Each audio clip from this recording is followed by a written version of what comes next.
Hello, my name is Darren Lapomi. I'm a professor and chair of the Department of Chemical Engineering at University of Rochester, and welcome to Molecular Podcasting.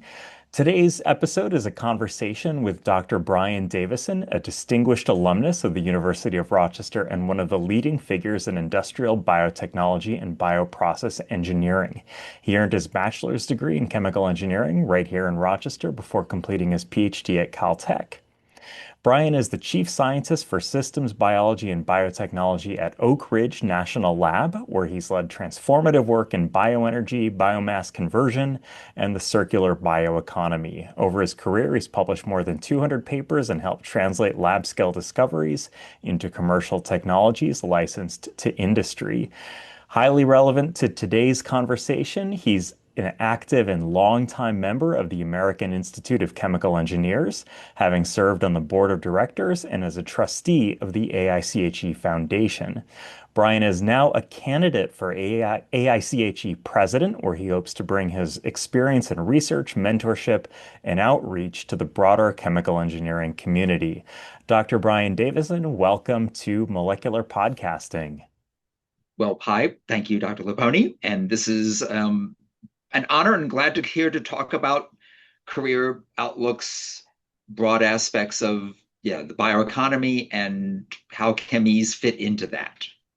Let's start there. So we have many students who will be listening. When you were first deciding on a major, why did you choose chemical engineering? When I was doing, I was about senior year of high school, it was brought up to me, you should consider engineering. And I was like, I had never thought about that. I knew I wanted to do something related to science, but what? So I started looking into it.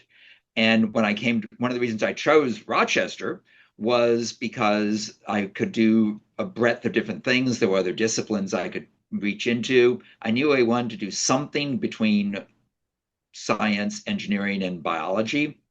And Rochester had some of the flexibility there. And when Chemie actually offered that flexibility for being able to take a hardcore, recognizable set of core courses and then I actually added in a lot of biology. I took a lot of microbiology, the major level biology courses. So yeah, it was an intense course, but it actually got me what I needed to go on off to grad school.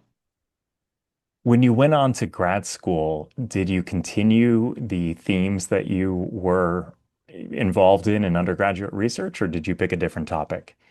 Um, I had done some undergraduate research in sort of the topics that were sort of available, but at that point, I really did reach into well, intentionally when I went to Caltech was my prime thing was I probably was going to try and work with Greg Stephanopoulos, who at that point I was his second PhD student. So he was a very much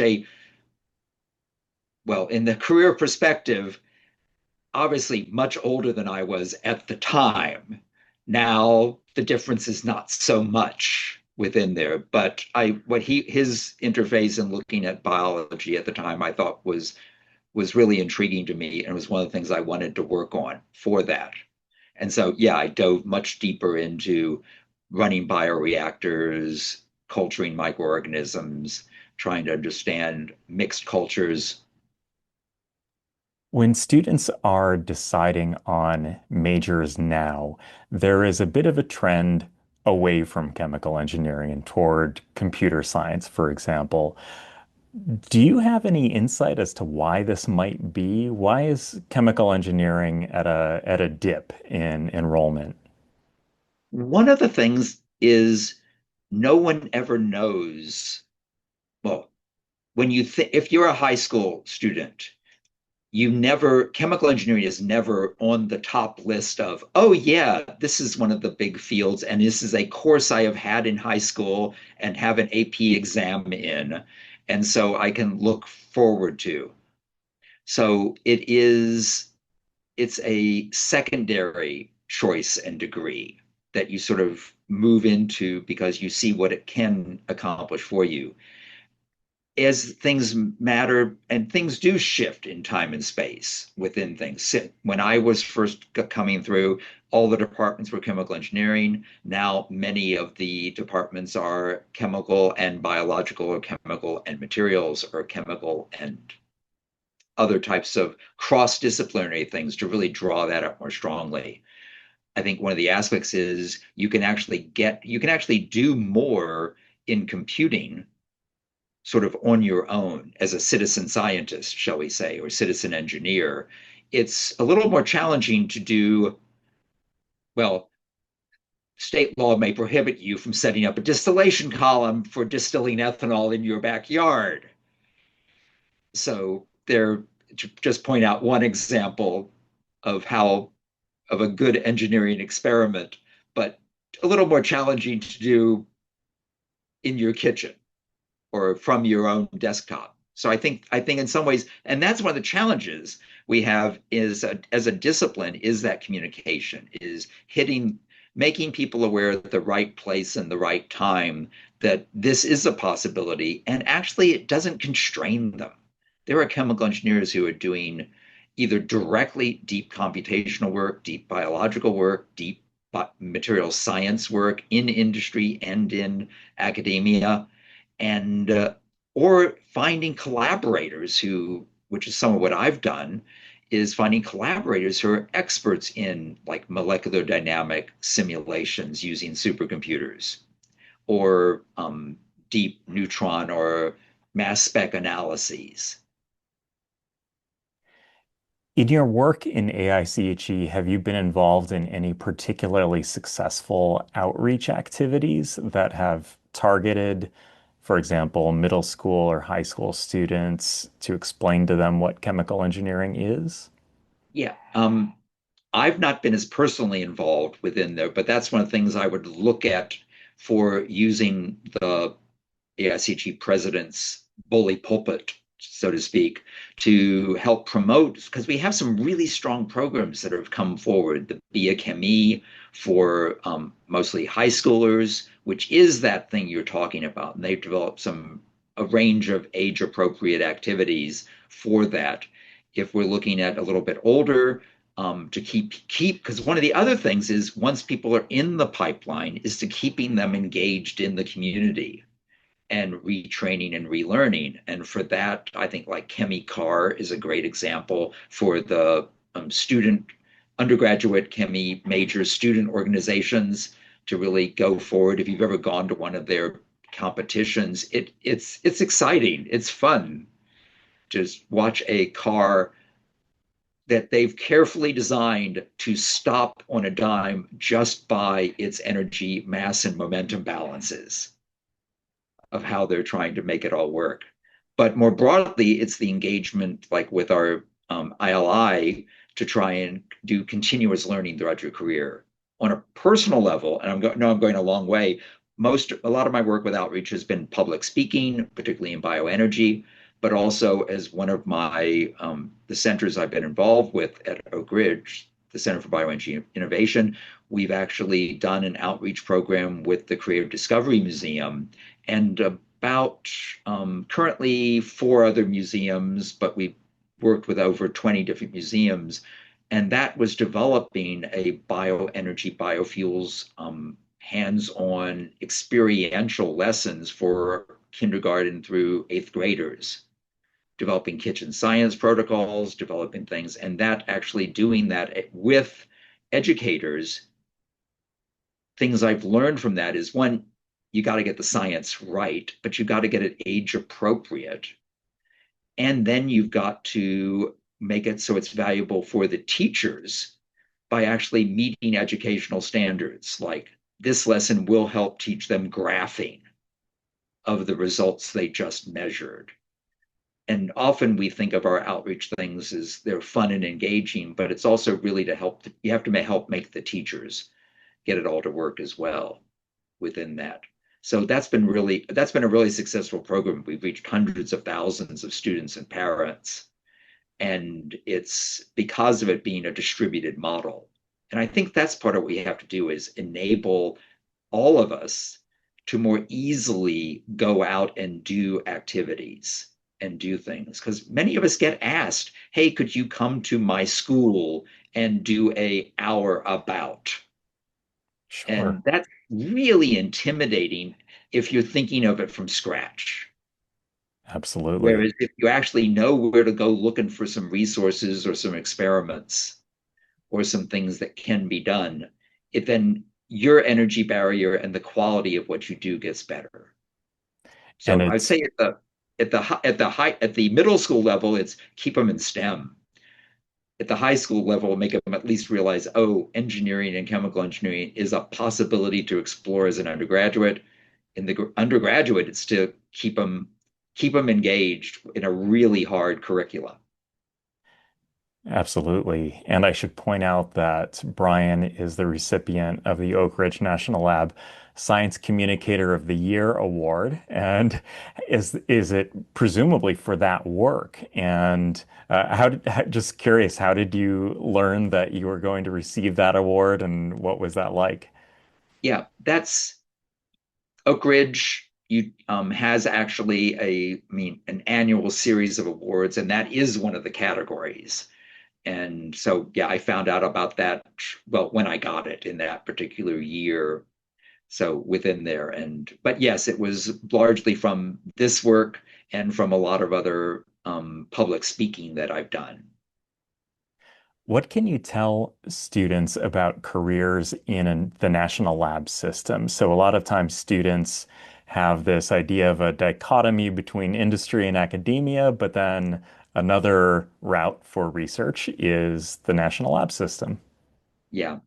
It is one of the reasons I chose to come to RNL was now 40 years ago was because I was struggling with that choice between working in industry, working in academia, doing really independent research, working on applications and within a larger team.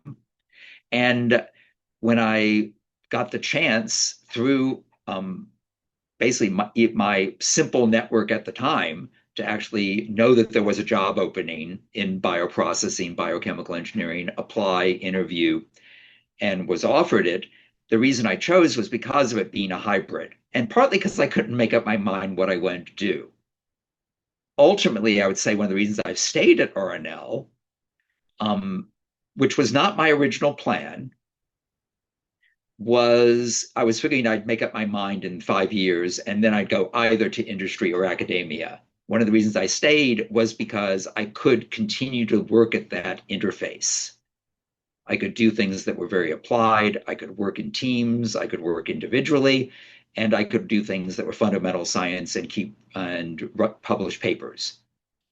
So it was sort of the challenge was always there to work on that interface between both your intellectual skills and your soft skills to be able to develop different aspects of what you're trying to do and help promote the team. One of your activities at Oak Ridge has been in the area of commercialization. And what should engineers know about commercialization that is generally not taught to them in school? One is, well, we often refer in this space, and this is almost trite what that is, the valley of death. That as you move things from an idea to the benchtop up to a proof of concept to a demonstration to a pilot plant to a full scale industrial refinery, that you increase different hurdles. I think one of the things we are still working on as a field is how to judge the potential economics at a realistic and appropriate level at an earlier stage. But also knowing that you're making a guess and you can't. I've gotten pushed back on things where I worked with people on a techno-economic analysis, and then like, oh, well, your result is 30% higher than the target we need, so your idea won't work. And I was like, but I told you it was plus or minus 100, 50%. as to what the accuracy was. This was just my guess to show I'm in the range of this being possible, and we need more work to refine the numbers and get it better and find what the most important barriers are. So in some ways, the part I think we miss with that is that difference, thinking early about could this actually work? And this starts getting you away from like the I can produce a nanoliter or a nanomolar quantity of a particular really neat compound, as opposed to, hey, what does it mean to make a ton of it as we move forward? The second part is to talk to the other side. So you should cultivate people who are in industry and ask them what would they need? What would they need to take this forward? Likewise, the people in industry need to continue just to listen and talk to the people who are doing the research side to sort of go forward and what else can happen, because it's finding the conversation that I find has usually led to where commercial opportunities lie. I mean, I have gotten asked in one session, I was giving a talk to a bunch of industry people and visiting Oak Ridge. And one of the people after my presentation on bioproducts said, well, so what biochemical should I be working on?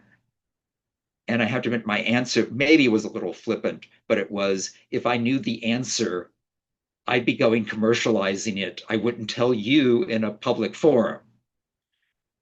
And I don't think he found the answer amusing, but everyone else, the rest of the industrial audience did. In So you industry, yeah. go ahead. In industry, one has the idea that there is a competition between petroleum-derived products and biomass-derived products. Why would an industrial engineer choose one pathway over the other? It's because, well, one, it's because of there are two parts of that. One is, are we making something that's close to a drop in, close to something that would be a replace? And there, the barrier is really high. And it frankly is going to rely somewhat on externalities.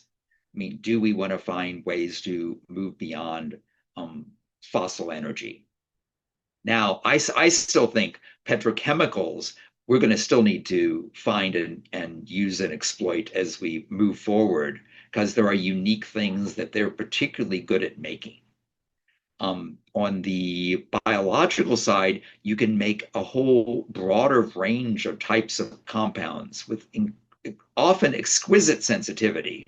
At the extreme, this is the people who work in bioprocessing for pharmaceuticals, and other aspects for that. But frankly, in material sciences, this is becoming more and more obvious as well, too. So I think that's one of the key things that we're trying to work on within there. The second is it's often much better to be able to, there is often, not always, but very often, the renewability, the circularity of biologically made chemicals and materials is higher. When you talk about externalities, would that be primarily the regulatory environment, or is there also a bit of personal value system of the people doing the work involved? Yeah, one of the things I get, in fact, I've been talking with some more industry people of like, well, what would you see as your key barriers in fundamental science for the circular bioeconomy? But the top answer I get would be policy and regulatory stability. And that's something or any of us really, as a researcher, we really can't control that too well. We can influence, we can try and develop better technologies that may push it over that hurdle. But yeah, it is partly a value system, and it's partly a stewardship issue of how do we try and move it forward. And there are ways to develop better hybrid type systems. A technology I'm currently helped invent and license and commercialize is a hybrid technology that uses biology to ferment biomaterials, starch, or cellulosics into ethanol and then finding water stable catalysts that then can upgrade that into a hydrocarbon fuel like gasoline or aviation fuel. And that's being commercialized by a company called Vertimus. So we are, but that's just one aspect that it's not A or B. And that would then be used as a drop in blend stock into the current petroleum refinery and distribution networks. Can I ask what the incentive structure is like at a national lab for commercialization and royalty, and if the inventors can, make a living in addition to their salary from commercialization activity? Um, I would, in terms of the make a living, probably not. You wouldn't, but we get a part of the royalty sharing, so there's incentive for that. But I would say for me, the biggest incentive was wanting things to make an impact, wanting things to get out into the world and actually get used for that. So, for example, I'm a unpaid consultant for Vertimus right now that I sort of try to help advise them within that and have filled out all the conflict of interest paperwork for my Oak Ridge position to allow me to continue to do that. But the aspects to try and work that forward are mostly that you want to see your work make a real impact. I mean, and yes, I get a piece of the royalties that come to RNL split with my other co-inventors, but the majority goes to RNL to help support their tech transfer activities. But it's a nice supplement, but it's not, yeah, I wouldn't be able to quit my day job and just live off of royalties for that. Now, sometimes you can, but most of the time your motive, at least for me, my motivations are making an impact, not the salability, not the personal profit motive per se. Can you tell me a bit about your trajectory to ultimately division director of life sciences? Yeah, that was over my broadly my first 20 years at RNL. I came in as a bench scientist, um, running long-term fermentations. I mean, scaling up increased high productivity ethanol fermentations, succinic acid fermentations, butanol fermentations, hybrid processing for combined separations and fermentations. Um, Became a group leader, which was still very much involved in active research, getting funding from both the applied side of DOE and the fundamental science side of DOE. But then an opportunity came up for becoming, after a reorg at Oak Ridge, to become division director for the life sciences division, which was a pretty broad, diverse biological division. Served in that for a couple of years until we realized some major strategic shifts were going on in the Department of Energy. Partly, I was involved with a big road mapping exercise for the DOE. I was one of the co-chairs for a road mapping workshop on breaking the barriers to cellulosic ethanol, and helped organize the workshop, helped compose and pull together the roadmap. And that then led to what is now the Bioenergy Research Centers.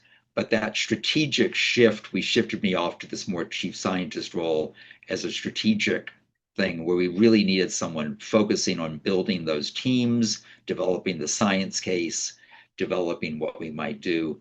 And so I've essentially served until about a month ago as chief scientist for our large bioenergy research centers for about the last, yeah, 17, 18 years, 17 and a half years.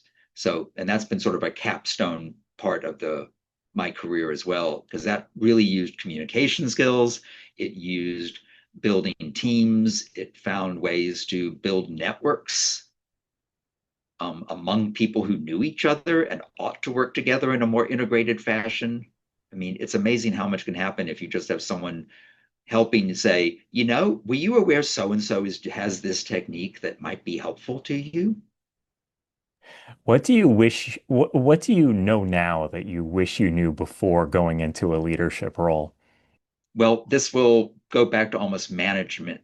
I would I had an interest in reading sort of baseline business books and learning some of those tools and techniques were really helpful. And the only one I'll just briefly bring up is the sort of the Eisenhower, sometimes referred to as the Eisenhower matrix of divide things that come on. It's sort of a time management, sort of decision management of sort of look at the make a box and have things marked as urgent, non-urgent, and important and not important. And then anything that shows up to you has to go into one of those categories. And I have had people come back and say, well, what if I make a bad decision? I said, well, then it's going to come back to you. If you say something was not important and not urgent, and someone else really thinks it is, it's going to come back onto your desk as to moving it forward. So that was one of the things that was some sense of the how to work and structure your time and your engagement for that, and making a sense of how to balance some of those things. The second thing is the real importance of mentoring within there. In that, I mean, I found another division director at Arnell down the hall, and I worked with, asked her to help mentor me informally. I started working with the people underneath me as to how to mentor them to consider what they want to do and how to try and move things forward. And there's a real, yeah, I would say that's the broad thing that I really wished I had um, thought of more concretely. What was your first exposure to AICHE and what did it mean to you? Well, my first exposure was as an undergrad at the University of Rochester, um, within some of the activities of the students, being a student there, being involved in an undergraduate research project. Um, my first sort of AIChE meeting experience was when I was in grad school, and my first presentation at a science meeting was at an AIChE meeting. And I remember the huge amounts of stress presenting one part of my thesis work at that meeting. Did you get any particularly hard questions that made you sweat? Um, no. Well, actually, I got some hard questions, but I was ready for them. And I would say that's one of the challenges in mentoring and for people to be ready is, as scientists, as anyone, is be ready for hard questions. And frankly, to practice, if you have a new, I still, if I'm giving a brand new talk that I've never given before, I will actually practice it in front of other people. In fact, one of my research projects, I'll give the presentation to the project team. And partly it's, I want the feedback of what I should be improving or what I might have gotten wrong. But secondly, I also want to model that even a senior researcher who's does a lot of presentations, it's still useful to go and just practice things and run it through in front of other people. So it's for the two both aspects of that to just try and move that forward within there. But yeah, it's being ready for those to find people who will ask you really hard questions. I think And practice is a key skill in learning how to practice and getting inside your own mind. Well, what are the errors you might tend to make, or maybe non-fluidities in speaking. And you look at musicians and performers, and they practice constantly. But when we have to write something or to give a talk, we often just go into it cold, whatever the opposite of cold turkey is, cold starting. yes, And maybe that's not so great. no, and it's useful to sort of anticipate what some of the key questions might be. I mean, I've an anecdote I often share is in the communication space. I know I was actually really blessed in my upbringing. My dad was an engineer, an industrial engineer working in food processing. My mom was trained as a journalist and periodically during her career worked as a journalist, when she wasn't raising the family and doing a lot of volunteer work. But with her journalism background, I realized that when especially I was in grad school, I realized she was interviewing me.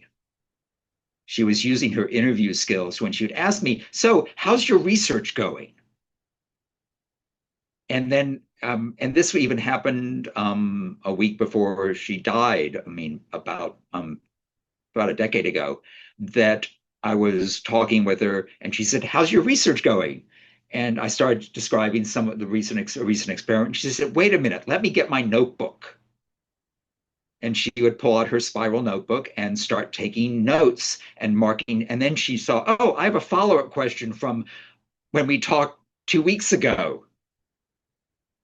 And I realized that exposure over decades with a person who was not an expert but sincerely wanted to learn was a great thing. And that's one thing I've often told people. Yeah, you may not have a mother who was trained as a journalist, but you have people in your life like your mother or your father who hopefully are interested in what you're doing, and they're at least biased to be glad you're talking to them. Hmm.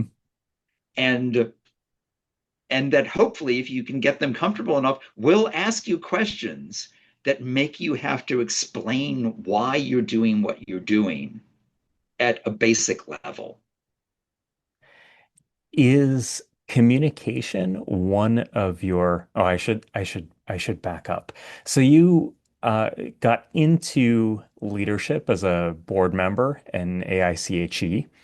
Um, how did that come about, and what were your designs on the board? What were you interested in implementing at the time? And maybe and the next question will be, what do you hope to achieve as president? Yeah. Within the actually, I started my engagement with AIChE much earlier than that. I mean, I was involved in organizing sessions at conferences. I actually have been on the Society for Biological Engineering board, managing board for, oh, I can't remember. It's somewhere in my records. I think it's almost 20 years. And in that have helped advise what that branch of AIChE should be doing. I've helped found at least one conference that's been going on, that's now just had its seventh incarnation. I mean, again, in context of our conversation, it's commercializing industrial biotechnology, plug, great thing, designed for the purpose of giving a forum for industry to share lessons learned in the industrial biotechnology space of their challenges and barriers of getting to true commercialization, And the name of that conference is what? commercializing industrial biotechnology. Okay, literally. All right, great. Literally. Right. Part of communication is sometimes being obvious, Absolutely. where people know exactly what you are talking about, and keeping consistent within there. So, so that engagement and involvement. I know partly I got into the SBE board. Frankly, again, it's through your network, people knowing my interest and commitment to the community, to this particular space. And I suspect that I was nominated by my thesis advisor, Stephanopoulos. I'm not positive of that, but I suspect he was the one who suggested that I be a good candidate for that board. Um, and from there, it moved forward, and then it was the nominating committee for AIChE who then approached me about serving on the board of directors. I would say I went back actually as I was preparing my statement and my sort of campaign ideas for AIChE president. I went back to what I had written for running for the board and realized, I hate to admit, I didn't accomplish a lot of those. But part of that was I served from 2020 to 2022. And we as a board and an organization were really engaged with managing, keeping the organization moving through the pandemic and the policies and structures we needed for that. I was also on, as a board, we rewrote our engagement and diversity statement to now be the ideal statement. And so I was deeply engaged in those activities for that. So I'm not as concerned that I may have missed some of the things. And you do have to be in leadership, you have to be responsive to what happens. But a key thing I was going to look for within there really is promoting the good work that we're already doing and enabling people to be better at communicating what chemical engineering does and can accomplish. And I was sort of looking saying, oh, do we need to invent something? And no, maybe we do, but we have cores that are already being done and have strong volunteers who are engaged. So how do we enable even more volunteers, more people, more engagement, and mentor people in sort of the skills for how to do that so they don't feel awkward and unprepared to go talk to the public or go talk to a class of fifth graders, which maybe is more intimidating than talking to the public. So, what is your platform? You've already covered many aspects of it, but Yeah. So, I mean, to me, the core of the platform really is this it's to use the bully pulpit of the presidency, president-elect, president, past president, um, to increase our engagement and our abilities and enable people to be better at communicating what we do as a community, both with each other and then it's to, in some ways it is to, I think the organization is actually in a pretty healthy place, and it's to then maintain that level of oversight engagement so that we keep building things forward in the various structures that we have. And there's going to be a level of refinement we need to do with that. I mean, so I don't see wholesale sweeping changes, but I do see things to really start trying to um, engage and energize people to, I mean, sort of take on the brand as part of who they are.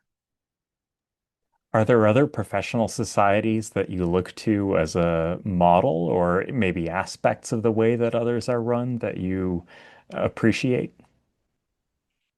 Yeah, I mean, I'm actually currently a member of two other societies, American Chemical Society, which is just much larger, more diverse and broad within there. But I'm also a member of the Society for Industrial Microbiology and Biotechnology, which again has a number of very good conferences and engagement within there. There, it's a much smaller society and more focused on what they're trying to do and accomplish, and a bit tighter remit with what they're trying to do. So it's how do you build communities?